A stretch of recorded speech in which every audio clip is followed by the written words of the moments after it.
ರಾಜ್ಯ ರಾಜಕಾರಣದಲ್ಲಿ ಪ್ರಾಸಿಕ್ಯೂಷನ್ ಕೋಲಾಹಲ ಜೋರಾಗಿದೆ. ಸಿಎಂ ವಿರುದ್ಧ ಪ್ರಾಸಿಕ್ಯೂಷನ್ಗೆ ರಾಜ್ಯಪಾಲರಿಂದ ಅನುಮತಿ ಸಿಕ್ಕ ಬೆನ್ನಲ್ಲೇ ಕಾಂಗ್ರೆಸ್ ಪಾಳ್ಯದಲ್ಲಿ ಗರಿಗೆದರಿದೆ ರಾಜಕೀಯ ಚಟುವಟಿಕೆ. ರಾಜ್ಯ ರಾಜಕಾರಣದಲ್ಲಿ ಈಗ ಪ್ರಾಸಿಕ್ಯೂಷನ್ ಕೋಲಾಹಲ. ರಾಜ್ಯದ ಮುಖ್ಯಮಂತ್ರಿಗಳ ವಿರುದ್ಧ ಪ್ರಾಸಿಕ್ಯೂಷನ್ಗೆ ರಾಜ್ಯಪಾಲರು ಅನುಮತಿ ಕೊಟ್ಟ ಬೆನ್ನಲ್ಲೇ ಕಾಂಗ್ರೆಸ್ ಪಾಳ್ಯದಲ್ಲಿ ರಾಜಕೀಯ ಚಟುವಟಿಕೆ ಜೋರಾಗಿದೆ. ಎಐಸಿಸಿ ಅಧ್ಯಕ್ಷ ಖರ್ಗೆ ಭೇಟಿಯಾಗಿದ್ದಾರೆ ಸಿದ್ದರಾಮಯ್ಯ. ಬೆಂಗಳೂರಿನ ಖರ್ಗೆ ನಿವಾಸದಲ್ಲಿ ನಿನ್ನೆ ಮಹತ್ವದ ಸಭೆ ನಡೆಯಿತು. ಸಿಎಂ ಸಿದ್ದರಾಮಯ್ಯ, ಡಿಸಿಎಂ ಸೇರಿದಂತೆ ಹಲವರು ಭಾಗಿಯಾಗಿದ್ರು ಈ ಸಭೆಯಲ್ಲಿ.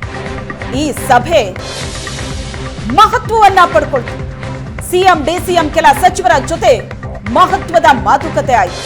ಪ್ರಾಸಿಕ್ಯೂಷನ್ ನಿಂದ ಉಂಟಾಗೋ ಸಾಧಕ ಬಾಧಕಗಳ ಬಗ್ಗೆ ಈ ಸಭೆಯಲ್ಲಿ ಚರ್ಚಿಸಲಾಯಿತು. ಸಿದ್ದರಾಮಯ್ಯಗೆ ಎಐಸಿಸಿ ಅಧ್ಯಕ್ಷ ಖರ್ಗೆ ಅಭಯ ನೀಡಿದ. ಕಾನೂನಾತ್ಮಕ ಹೋರಾಟ ನಡೆಸಿ ಅಂತ ಸಲಹೆ ಕೊಟ್ಟಿದ್ದಾರೆ ಖರ್ಗೆ. ಜೊತೆಗೆ ರಾಷ್ಟ್ರ ಮಟ್ಟದಲ್ಲಿ ಹೋರಾಟ ರೂಪಿಸುವ ಬಗ್ಗೆಯೂ ಈ ಸಭೆಯಲ್ಲಿ ಮಾತುಕತೆಯಾಗಿದೆ. ಕಾನೂನು ಇಕ್ಕಳದಲ್ಲಿ ಸಿಲುಕಿದ ಸಿಎಂಗೆ ಖರ್ಗೆ ಅಭಯ ನೀಡಿದ್ದಾರೆ. ಒಂದು ಕಡೆ ಸಂಪುಟದ ಸಹೋದ್ಯೋಗಿಗಳು, ಕಾಂಗ್ರೆಸ್ ಸರ್ಕಾರದ ಶಾಸಕ ಸಚಿವರುಗಳು ಸಿಎಂ ಬೆನ್ನಿಗೆ ನಿಂತಿದ್ದಾರೆ. ಹೈಕಮಾಂಡ್ ಕೂಡ ಮುಖ್ಯಮಂತ್ರಿಗಳ ಬೆನ್ನಿಗೆ ನಿಂತಿದೆ. ಮುಖ್ಯಮಂತ್ರಿಗಳ ಮೇಲೆ ಕೇಳಿಬಂದಿರುವಂತಹ ಆರೋಪ ಮತ್ತು ರಾಜ್ಯಪಾಲರು ಪ್ರಾಸಿಕ್ಯೂಷನ್ಗೆ ಕೊಟ್ಟಂತಹ ಅನುಮತಿ, ಇದರಿಂದಾಗಿ ಸಿದ್ದರಾಮಯ್ಯನವರು ಟೆನ್ಷನ್ ನಲ್ಲಿದ್ರು. ಈಗ ಕಾಂಗ್ರೆಸ್ ಪಕ್ಷದ ಶಾಸಕರು, ಸಚಿವರು ಮತ್ತು ಹೈಕಮಾಂಡ್ ಸಿಎಂ ಬೆನ್ನಿಗೆ ನಿಂತಿರೋದ್ರಿಂದ ಆನೆ ಬಲ ಬಂದಂತಾಗಿದೆ. ಎಸಿಸಿ ಪ್ರೆಸಿಡೆಂಟ್ ಸುಮ್ಮನೆ ಕರ್ತಶಿ ಕಾಲ್ ಮತ್ತೆ ಇವತ್ತೇನೇನಾಯ್ತು ಅಂತ ಅವ್ರಿಗೆಲ್ಲ ಅವ್ರ ಗಮನಕ್ಕೆ ತಂದಿದ್ದೀವಿ ಅಷ್ಟೇ. ಎಸಿಸಿ ಪ್ರೆಸಿಡೆಂಟ್ ಸುಮ್ಮನೆ ಕರ್ತಶಿ ಕಾಲ್ ಮತ್ತೆ ಇವತ್ತೇನೇನಾಯ್ತು ಅಂತ ಅವ್ರಿಗೆಲ್ಲ ಅವ್ರ ಗಮನಕ್ಕೆ ತಂದಿದ್ದೀವಿ. ಎಸಿಸಿ ಪ್ರೆಸಿಡೆಂಟ್ ಸುಮ್ಮನೆ ಕರ್ತಶಿ ಕಾಲ್ ಮತ್ತೆ ಇವತ್ತೇನೇನಾಯ್ತು ಅಂತ ಅವ್ರಿಗೆಲ್ಲ ಅವ್ರ ಗಮನಕ್ಕೆ ತಂದಿದ್ದೀವಿ ಅಷ್ಟೇ. ಎಸಿಸಿ ಪ್ರೆಸಿಡೆಂಟ್ ನಮ್ಮ ಎಸಿಸಿ ಅಧ್ಯಕ್ಷರು, ನಮ್ಮ ಹೈಕಮಾಂಡು ಅವ್ರಿಗೆ ಈ ರಾಜ್ಯದಲ್ಲಿ ಯಾವ ರೀತಿ ಅಧಿಕಾರ ದುರುಪಯೋಗ ಆಗ್ತಾ ಇದೆ ಅನ್ನೋದನ್ನು ಅವ್ರಿಗೆ ಬ್ರೀಫ್ ಮಾಡಿದ್ದೀವಿ. ಏನೇನು ನಡೀತಾ ಇದೆ, ಬೇರೆಯವ್ರಿಗೆ ಯಾವ ರೀತಿ ರಾಜಕೀಯವಾಗಿ ಏನೇನು ಪ್ರಯತ್ನ ಮಾಡ್ತಾ ಇದ್ದಾರೆ, ಈ ಸರ್ಕಾರನ ಅಸ್ಥಿರಗೊಳಿಸಲಿಕ್ಕೆ ಏನೆಲ್ಲ ನಡೀತಾ ಇದೆ, ಮುಖ್ಯಮಂತ್ರಿಗಳ ಮೇಲೆ ಯಾವ ರೀತಿ ಷಡ್ಯಂತ್ರ ಮಾಡ್ತಾ ಇದ್ದಾರೆ, ಇವೆಲ್ಲ ಕೂಡ ಅವ್ರಿಗೆಲ್ಲ ಎಕ್ಸ್ಪ್ಲೇನ್ ಮಾಡಿದ್ದೀವಿ.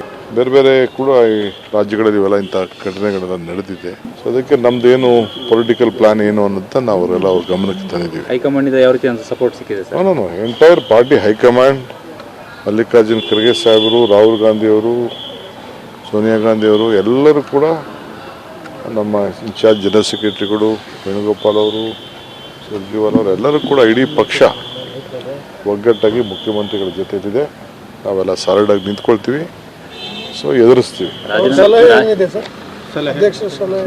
ಏನೇನು ಅವರು ನಾವು ವಿಚಾರನ ಅವ್ರಿಗೆ ತಿಳಿಸಿದ್ವಿ. ನಾವು ಏನೇನು ಅಂತಂದು ತಿಳಿಸಿದ್ವಿ.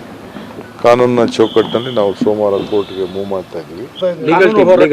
ಲೀಗಲ್ ಟೀಮ್ ಬರ್ತಾ ಇದೆ. ಯಾರಿಗೆ? ದೆಹಲಿಯಿಂದ ಕಾಂಗ್ರೆಸ್ ಪರವಾಗಿ.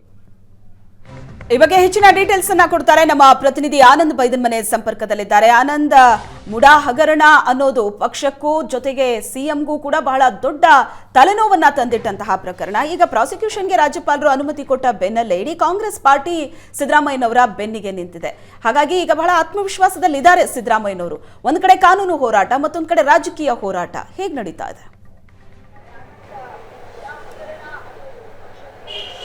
ಶ್ವೇತಾ, ಮೂಡಾ ಹಗರಣಕ್ಕೆ ಸಂಬಂಧಪಟ್ಟ ಹಾಗೆ ರಾಜ್ಯಪಾಲರು ಮುಖ್ಯಮಂತ್ರಿ ಸಿದ್ದರಾಮಯ್ಯ ವಿರುದ್ಧ ಪ್ರಾಸಿಕ್ಯೂಷನ್ಗೆ ಅನುಮತಿ ಕೊಟ್ಟ ನಂತರದಲ್ಲಿ ಸಹಜವಾಗಿ ಕಾನೂನಿನ ಜಟಾಪಟಿ ಒಂದು ಕಡೆ ಆದರೆ, ಇನ್ನೊಂದು ಕಡೆ ರಾಜಕೀಯವಾಗಿ ಕೂಡ ಈ ಪ್ರಕರಣ ಬೀರಬಹುದಾದಂತಹ ಪ್ರಕರಣಗಳ ಅಂದರೆ ಪರಿಣಾಮಗಳ ಬಗ್ಗೆ ಕೂಡ ಸುದೀರ್ಘವಾಗಿರುವಂತಹ ಚರ್ಚೆ ಪಕ್ಷದ ಪಡಸಾಲಿ ನಡೀತಾ ಇದೆ. ಆದರೆ ಬಹಳ ಮುಖ್ಯವಾಗಿ ಪ್ರಾಸಿಕ್ಯೂಷನ್ಗೆ ಅನುಮತಿ ಕೊಟ್ಟ ನಂತರದಲ್ಲಿ ಮುಖ್ಯಮಂತ್ರಿಗಳ ಜೊತೆ ಯಾರಿರ್ತಾರೆ ಅನ್ನೋದು ಕೂಡ ಬಹಳ ಪ್ರಮುಖ ಆಗಿತ್ತು. ಆದರೆ ಈಗ ಕಾಂಗ್ರೆಸ್ ಹೈಕಮಾಂಡ್ ಕೂಡ ಈ ವಿಚಾರದಲ್ಲಿ ಸಕಾರಾತ್ಮಕವಾಗಿರ್ತಕ್ಕಂಥ ಒಂದು ಬೆಂಬಲವನ್ನು ವ್ಯಕ್ತಪಡಿಸ್ತಾ ಇರೋದ್ರಿಂದ ಸಹಜವಾಗಿ ಮುಖ್ಯಮಂತ್ರಿಗಳು ಮುಖ್ಯಮಂತ್ರಿಗಳಿಗೆ ಒಂದು ಬಲ ಬಂದಂತಾಗಿದೆ. ಯಾಕಂದ್ರೆ ಮೈಸೂರಲ್ಲಿ ನಡೆದಂತಹ ಜನಾಂದೋಲನ ಸಭೆಯಲ್ಲೂ ಕೂಡ ಇಡೀ ಸಚಿವ ಸಂಪುಟ ಭಾಗಿಯಾಗಿತ್ತು. ಎಐಸಿಸಿ ನಾಯಕರು ಕೂಡ ಭಾಗಿಯಾಗಿ ಒಂದು ಸ್ಪಷ್ಟವಾದ ಸಂದೇಶವನ್ನು ರವಾನೆ ಮಾಡಿದ್ರು. ಹೈಕಮಾಂಡ್ ಕೂಡ ಬೆಂಬಲಕ್ಕಿದೆ, ಸಚಿವ ಸಂಪುಟ ಬೆಂಬಲಕ್ಕಿದೆ ಅಂತಕ್ಕ ಸಂದೇಶವನ್ನ ರವಾನೆ ಮಾಡಲಾಗಿತ್ತು.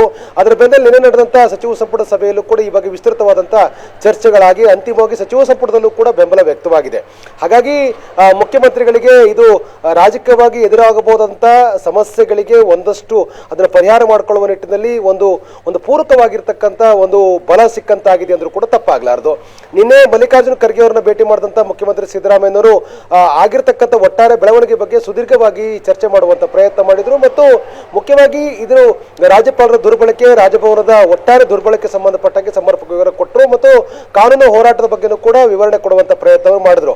ಅಂತಿಮವಾಗಿ ಎಐಸಿಸಿ ಅಧ್ಯಕ್ಷರು ಆಗಿರ್ತಕ್ಕಂಥ ಮಲ್ಲಿಕಾರ್ಜುನ ಖರ್ಗೆ ಅವರು ಸಿಎಂ ಅವರಿಗೆ ಬೆಂಬಲ ವ್ಯಕ್ತಪಡಿಸಿದರೆ ಕಾನೂನಾತ್ಮಕವಾಗಿ ಇರ್ತಕ್ಕಂಥ ಎಲ್ಲ ಪ್ರಕ್ರಿಯೆ ಮುಂದುವರಿಸಿ ಪಕ್ಷ ನಿಮ್ಮ ಬೆಂಬಲಕ್ಕೆ ಇದೆ ಅಂತಕ್ಕಂಥ ಮಾತನ್ನು ಕೂಡ ಹೇಳಿದರು.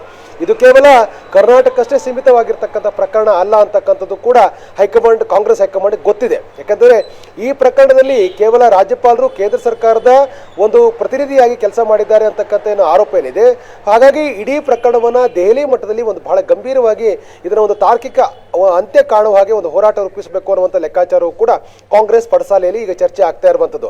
ಆ ಕಾರಣಕ್ಕಾಗಿ ಈ ಪ್ರಕರಣದ ಹಿನ್ನೆಲೆಯಲ್ಲಿ ಮುಖ್ಯಮಂತ್ರಿಗಳ ಬೆಂಬಲಕ್ಕೆ ನಿಲ್ತಕ್ಕಂಥ ನಿರ್ಧಾರವನ್ನು ಕಾಂಗ್ರೆಸ್ ಹೈಕಮಾಂಡ್ ತೆಗೆದುಕೊಂಡಿದೆ.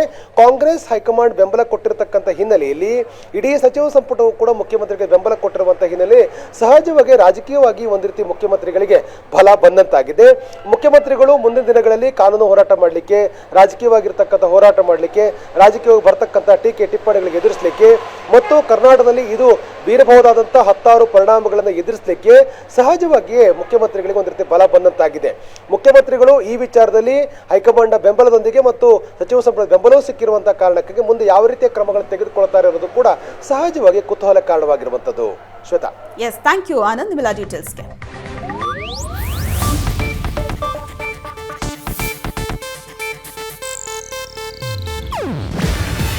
ಇದು ಏಷ್ಯಾನೆಟ್ ನ್ಯೂಸ್ ನೆಟ್ವರ್ಕ್ ಪ್ರಸ್ತುತಿ. ನೀವು ನೋಡ್ತಿದ್ದೀರಾ ಏಷ್ಯಾನೆಟ್ ಸುವರ್ಣ ನ್ಯೂಸ್.